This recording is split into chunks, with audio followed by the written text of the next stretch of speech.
Hello friends, welcome है आप सभी का आपके इस कृष्णा एजुकेशन यूट्यूब चैनल में, जो केवल और केवल बोर्ड एग्जामिनेशन की तैयारी करवाने के लिए बनी है। इसलिए इस चैनल को आपने अभी तक सब्सक्राइब नहीं किया तो इस चैनल को सब्सक्राइब कर दें और साइड के बेल नोटिफिकेशन को भी जरूर प्रेस कर दें, ताकि हमारी वीडियो का लेटेस्ट नोटिफिकेशन आप तक सबसे पहले पहुँच सके। आज मैं आपको इस वीडियो में आपके मैट्रिक बोर्ड परीक्षा 2024 की तैयारी के लिए कक्षा 10 संस्कृत का 5वां पाठ भारत महिमा का सब्जेक्टिव क्वेश्चंस करवाने वाला हूं। अर्थात आज मैं आपको भारत महिमा पाठ का लघु उत्तरीय प्रश्न उत्तर पढ़ाने वाला हूं। अगर आपने भारत महिमा पाठ के संस्कृत से हिंदी व्याख्या की वीडियो को नहीं देखा है तो आप डिस्क्रिप्शन में दिए गए लिंक में प्लेलिस्ट में जाकर इसके हिंदी व्याख्या की वीडियो को एक बार जरूर देख लीजिएगा, क्योंकि अगर आप पाठ को अच्छे से समझे हुए रहते हैं तब आप इसके लघु उत्तरीय प्रश्न उत्तर को और आसानी से अच्छे से समझ पाइएगा।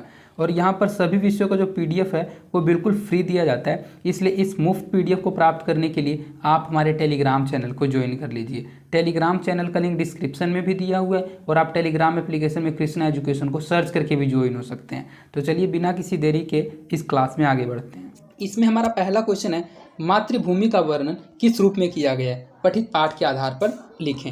अर्थात ये जो आपने पाठ पढ़ा भारत महिमा, इस भारत महिमा पाठ में मातृभूमि का वर्णन किस रूप में किया गया है वो आपको बताना है। तो अगर आपने इस पाठ को नहीं पढ़ा, इस पाठ की हिंदी अर्थ की वीडियो को नहीं देखा, तो मैंने इस पूरे पाठ को, भारत महिमा पाठ में 5 पद थे, पाँचों पद को बिल्कुल ही अच्छे से हिंदी अर्थ करके समझा रखा है। तो अगर आपने उस वीडियो को नहीं देखा तो इस वीडियो को देखने के बाद उस वीडियो को जरूर देख लीजिएगा, और अगर आपने देख रखा है तो चलिए क्वेश्चन को बिल्कुल अच्छे से समझते हुए याद करते हुए चलते हैं। तो हमारा पहला क्वेश्चन है कि मातृभूमि का वर्णन किस रूप में किया गया? पठित पाठ के आधार पर लिखें। तो इसमें बताया गया है, हिमालय की गोद में बसा हुआ भारत निश्चय ही स्वर्ग सा सुंदर है। कश्मीर से लेकर कन्याकुमारी तक एकता एवं समदृष्टता का भाव दृष्टिगत होता है। यह मातृभूमि निर्मल एवं ममतामयी है। यहाँ लोग धर्म जाति के भेदों को भूलकर एक भाव से रहते हैं। विविध पर्व त्योहार यहाँ की एकता को एक सूत्र में पिरोए रहते हैं। इसकी भूमि विकास एवं इसकी भूमि विशाल, अर्थात बहुत बड़ी है। इसकी भूमि विशाल एवं रम्य रूपा है। यह सागरों, पर्वतों और झरनों को धारण करते हुए नदियों के द्वारा सेवित है। तो इसमें भारत की मातृभूमि का वर्णन के बारे में बताया गया कि मातृभूमि का वर्णन किस रूप में किया गया, पठित पाठ के आधार पर लिखें। तो हमने पाठ में जो जो पढ़ा था, जिन जिन चीज़ों के जरिए से मातृभूमि का वर्णन किया गया था उसको आपको सिर्फ बताना है। तो सबसे पहले तो आपको ये बताना है, हिमालय की गोद में बसा हुआ भारत निश्चय ही स्वर्ग सा सुंदर है। कश्मीर से लेकर कन्याकुमारी तक एकता एवं समदृष्टता का भाव दृष्टिगत होता है। यह मातृभूमि निर्मल एवं ममतामयी है। यहाँ लोग धर्म जाति के भेदों को भूलकर एक भाव से रहते हैं। विविध पर्व त्योहार यहाँ की एकता को एक सूत्र में पिरोए रहते हैं। इसकी भूमि विकास, इसकी भूमि जो है विशाल एवं रम्य रूपा है। यह सागरों, पर्वतों एवं झरनों को धारण करते हुए नदियों के द्वारा सेवित है। ये जो हमारा मातृभूमि है, इस मातृभूमि में अर्थात हमारे भारत देश में अलग अलग धर्म जाति के लोग रहते हैं, लेकिन फिर भी सभी एकता को धारण किए हुए रह रहे हैं। यहाँ का जो पर्व त्यौहार है, यहाँ अलग अलग पर्व त्यौहार को मनाया जाता है जो इस एकता को बनाए रखता है। हमारी जो भारत भूमि है, इस भारत भूमि पर सागर है, पर्वत है, झरना, अर्थात इन सभी प्राकृतिक संपदाओं से यह सेवित है। तो यही बताया गया मातृभूमि के वर्णन के बारे में। इसके बाद हमारा दूसरा क्वेश्चन है, भारत महिमा का वर्णन पठित पाठ के आधार पर करें अथवा भारत महिमा पाठ का सारांश प्रस्तुत करें। तो आपके एग्जाम में ये क्वेश्चन दो तरीके से पूछा जा सकता है। पहला ये पूछा जा सकता है कि भारत महिमा पाठ का वर्णन पठित पाठ के आधार पर करें और भारत महिमा पाठ का सारांश प्रस्तुत करें। तो आपको लिखना दोनों में एक ही आंसर। आपको लिखना क्या, लिखना ये है कि आपने पाठ में जो जो पढ़ा सिर्फ उन्हीं सभी बातों को आपको बताना है कि पाठ में क्या क्या आपने पढ़ा। तो सबसे पहले तो हमने पढ़ा था कि भारत का प्राकृतिक सौंदर्य स्वर्ग सा है। यह देवताओं, ऋषियों एवं महापुरुषों की अवतरण भूमिका है। इसकी महिमा का वर्णन विष्णु पुराण एवं भागवत पुराण में देखने को मिलता है।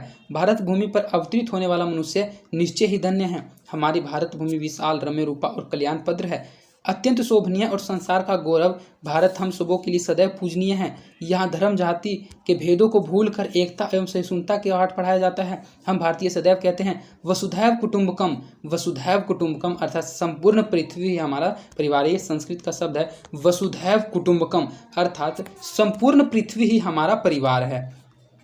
तो ये जो पूरे पाठ में आपने पढ़ा, पूरे पाठ में भारत की महिमा के बारे में पढ़ा और पूछा यही जा रहा है कि भारत महिमा पाठ का वर्णन करें या फिर भारत महिमा पाठ का सारांश लिखें। तो जो जो आपने पाठ में लिखा था उन्हीं सभी बातों को तो सिर्फ इसमें बताया गया जो जो आपने पाठ में पढ़ा था।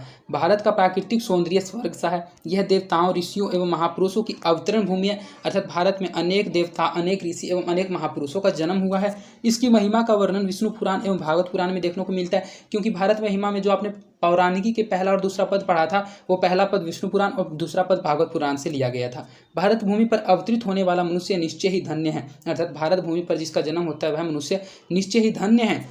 हमारी भारत भूमि विशाल, रम्य रूपा और कल्याणप्रद है, अत्यंत शोभनीय और संसार का गौरव भारत हम सबों के द्वारा सदैव पूजनीय है। यहाँ अलग अलग धर्म जाति के भेदों को भुलाकर लोग एकता एवं सहिष्णुता का पाठ पढ़ाया जाता है। हम सदैव कहते हैं, हम जितने भी भारतीय हैं सदैव कहते हैं वसुधैव कुटुंबकम, अर्थात संपूर्ण पृथ्वी ही हमारा परिवार है।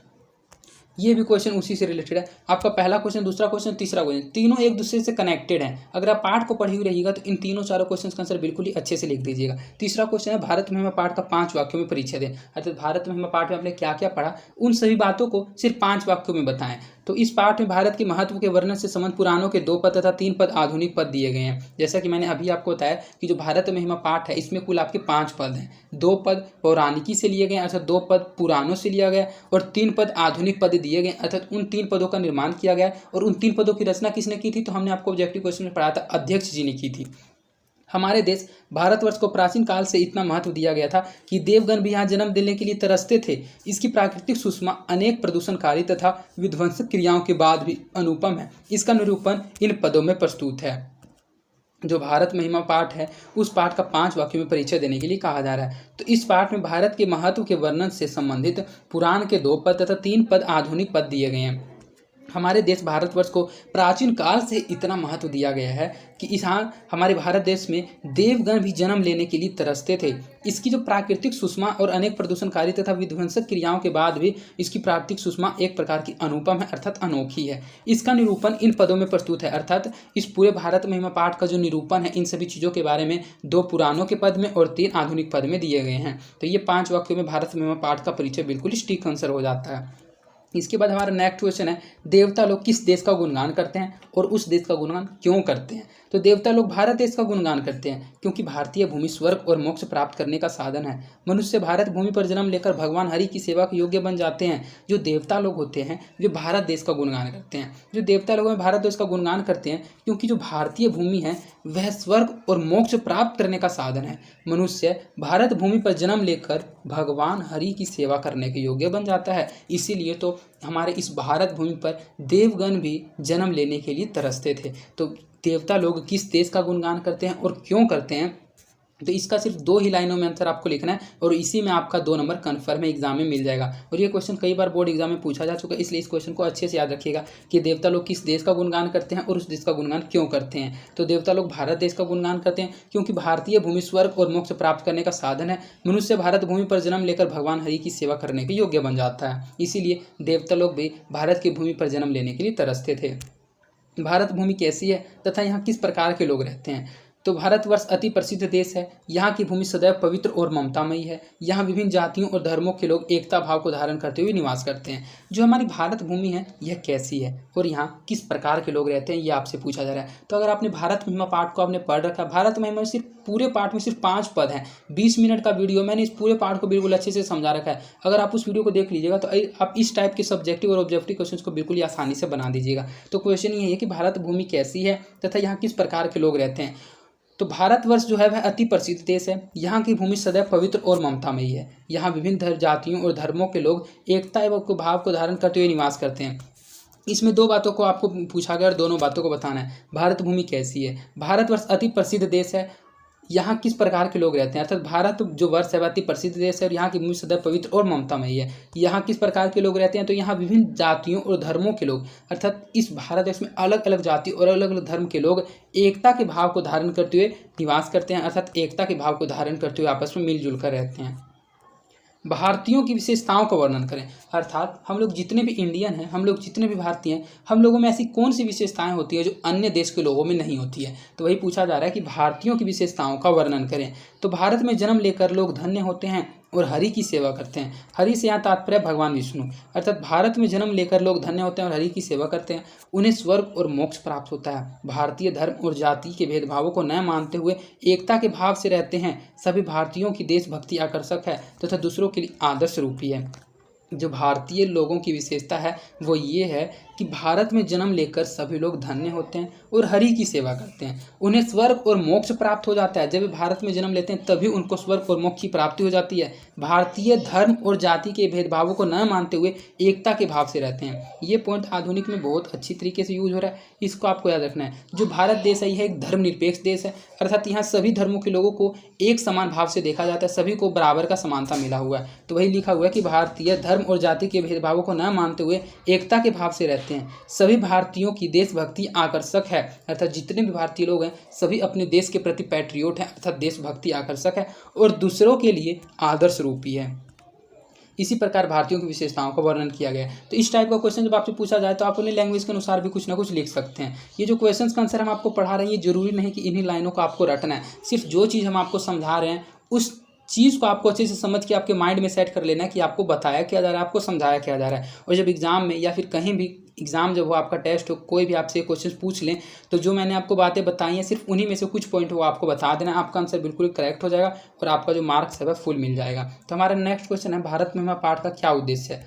अर्थात ये जो पूरे पाठ को आपने पढ़ा भारत महिमा, तो इस पूरे पाठ को पढ़ने से हम लोगों को क्या उद्देश्य मिलता है, अर्थात भारत महिमा पाठ का निर्माण करने का उद्देश्य क्या था, तो ये पूछा जा रहा है। तो भारत महिमा पाठ में पौराणिक और आधुनिक पद संकलित हैं। जैसा कि हमने आपको बताया कि भारत महिमा पाठ में कुल 5 पद हैं, 2 पद पुराणों से लिए गए हैं अर्थात पौराणिकी के हैं और 3 पद आधुनिकी का निर्माण किया गया अर्थात आधुनिकी से लिया गया। इन सभी पदों का उद्देश्य भारत और भारतीयों की विशेषताओं का वर्णन करना है। इनमें भारत की सुंदरता एवं भव्यता और भारतीयों की देशभक्ति आदि की ओर पाठक का ध्यान आकर्षित किया गया है। अर्थात भारत महिमा पाठ का उद्देश्य सिर्फ यही है कि भारत महिमा पाठ के जरिए भारत की क्या विशेषता है इसको बताया जाए, भारत की महिमा के बारे में बताया जाए कि भारत देश का क्या अस्तित्व है। तो इन्हीं सभी बातों को आपको लाइन के जरिए ऐसे लिखना है कि भारत महिमा पाठ में पौराणिक और आधुनिक पद संकलित है। इन सभी पदों का उद्देश्य भारत और भारतीयों की विशेषताओं का वर्णन करना है। ये जो पद हैं वे आधुनिक के पद और पौराणिक पद हैं। इन पदों का सिर्फ और सिर्फ यही उद्देश्य है कि भारत और जो भारत के रहने वाले लोग हैं अर्थात भारतीय हैं उनकी विशेषताओं का वर्णन करना, उनकी विशेषताओं के बारे में बताना है। इनमें भारत की सुंदरता एवं भव्यता और भारतीयों की देशभक्ति आदि की ओर पाठक का ध्यान आकर्षित किया गया है। तो भारत महिमा पाठ का उद्देश्य यही है कि भारत महिमा पाठ का निर्माण करके भारत की जो सुंदरता और उसकी भव्यता उसके बारे में बताया जाए और जो जितने भी भारतीय लोग हैं उन भारतीय लोगों की देशभक्ति की ओर पाठक का ध्यान आकर्षित किया गया है। तो भारत में पाठ का सिर्फ और सिर्फ यही उद्देश्य है कि भारत की विशेषताओं का, महिमाओं का, भारत के लोगों का, जो अलग अलग धर्म जाति के लोग होते हुए भी एकता के भाव को पीरे हुए आपस में रहते हैं, तो उन्हीं सभी बातों को दर्शाना ही पाठ का उद्देश्य है।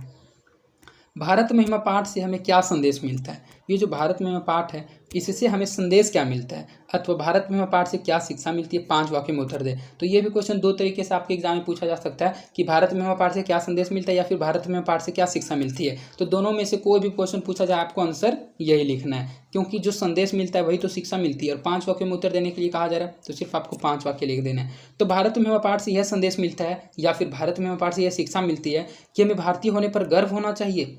हम भारतीयों को हरि की सेवा करने का मौका मिला है और मोक्ष की प्राप्ति करने का भी अवसर मिला है। हमें देशभक्त होना चाहिए और अन्य भारतीयों से मिलजुल कर रहना चाहिए। तो सिर्फ 2 या 3 बातों को ही तो बताया गया, इसमें कुछ आपको याद करने की तो ज़रूरत ही नहीं है, क्योंकि आपको अच्छे से पता है कि जो भारत महिमा पाठ है इस पाठ का यही शिक्षा है। इस पाठ से हम लोगों को यही संदेश मिलता है कि हमें भारतीय होने पर गर्व होना चाहिए, हमें प्राउड फील करना चाहिए कि हम लोग इंडियंस हैं। हम भारतीयों को हरि की सेवा करने का मौका मिला है और मोक्ष की प्राप्ति का भी अवसर मिला है। हरि की सेवा करने का मौका मिला और मोक्ष की प्राप्ति करने का अवसर मिलता है इस भारत की भूमि पर, तभी तो जो देवता लोग होते थे वे पुराने समय में भारत की भूमि पर जन्म लेने के लिए तरसते थे। हमें देशभक्त होना चाहिए तथा अन्य भारतीयों से मिलजुल कर रहना चाहिए। वैसे तो हम मिलजुल कर रहते हैं क्योंकि भारत एक धर्मनिरपेक्ष देश है। यहाँ अलग अलग धर्म जातियों के लोगों को एक समान भाव से देखा जाता है, सभी के लिए कानून समान है और हम लोग भी अलग अलग धर्म जाति के लोग आपस में एकता के भाव को धारण किए हुए रहते हैं। तो इस पाठ से सिर्फ और सिर्फ हम लोगों को यही संदेश मिलता है कि हमें भारतीय होने पर गर्व होना चाहिए। हमें भारतीयों को हरि की सेवा करने का मौका मिला और मोक्ष की प्राप्ति का भी अवसर मिला है, इसलिए हम लोगों को देशभक्त होना चाहिए, अपने देश की भक्ति की जागरूक रखना चाहिए तथा अन्य भारतीयों से मिलजुल कर रहना चाहिए। तो इस प्रकार आपके इस पाठ का 8 लघु उत्तरीय प्रश्न उत्तर समाप्त कर दिया गया, जो कि एग्जाम के दृष्टिकोण से मोस्ट इंपॉर्टेंट क्वेश्चन थे। सभी क्वेश्चंस एक दूसरे से कनेक्टेड थे। हम आशा करते हैं कि सभी क्वेश्चंस आपको अच्छे से याद हो गए होंगे और अगर आपको ये क्वेश्चंस याद नहीं हुए हैं तो इस वीडियो को एक बार रिपीट करके जरूर देख लीजिएगा। अगर आपका इस चैप्टर से कोई क्वेश्चन बोर्ड एग्जाम में पूछा जाएगा तो 101% मैं दावा करता हूँ इन्हीं 8 क्वेश्चन में से पूछा जाएगा, क्योंकि 8 क्वेश्चन बिल्कुल ही इंपॉर्टेंट क्वेश्चन है। पार्ट बहुत छोटा था इसीलिए 8 ही क्वेश्चन मैंने इससे छांट पाए हैं और 8 क्वेश्चन आपको करवाए हैं। और अगर आपको यह वीडियो पसंद आई है तो इस वीडियो को अपने दोस्तों की भी ज़्यादा से ज़्यादा शेयर कीजिएगा और इस वीडियो को लाइक भी जरूर कीजिएगा, जिससे मेरा मोटिवेशन बना हुआ रहता है। और अगर आपको इसका PDF चाहिए, इसके PDF के अलावा भी आपको पूरे क्लास 10 के सभी विषय के सभी नोट्स, सभी चैप्टर्स के नोट्स और PDF चाहिए, तो सभी नोट्स और PDF आपको बिल्कुल मुफ्त में टेलीग्राम चैनल पर दिए जाते हैं। आप हमारे टेलीग्राम चैनल को ज्वाइन कर लें। और